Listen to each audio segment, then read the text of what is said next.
There are about 50,000 Venezuelans who have arrived in Chicago during the past 2 years.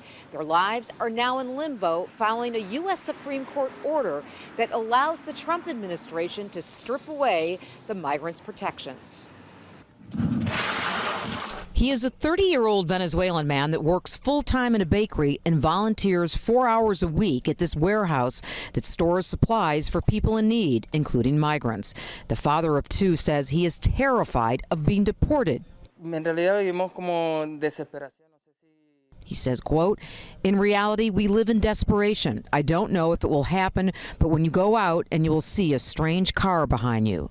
Too fearful to share his identity, the reality of his family and him being deported has gone way up since yesterday's U.S. Supreme Court order allowing the Trump administration to remove protections for almost 350,000 Venezuelan migrants who were legally allowed to stay here under a program known as Temporary Protected Status, or TPS. So now you're going after folks that we need to work in our country, to do jobs that most Americans don't want to do.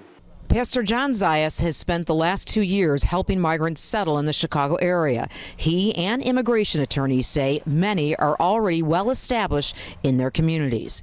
They have a mortgage, they have a car, and now with the threat of losing their work permit, they're not going to be able to sustain their mortgage or their car payments or to be able to provide for their families. The 30-year-old Venezuelan man says his TPS expired in April. If he is deported, he says there's no work for him in Venezuela. He says he came to the United States, quote, for a good future, to live in peace, to work and create a good future for their children. Pastor Zayas says many of the families he works with say the conditions in Venezuela are so bad they would rather be in the U.S. living in fear under the threat of deportation than return. There's hope here. There's no hope over there. Whoever's in charge, whoever's the president, there's no hope. They know what's waiting for them. This still gives hope. While they hang on to a sliver of hope, Venezuelan migrants with jobs say they will continue to work and live in the shadows like so many other immigrants do in the United States.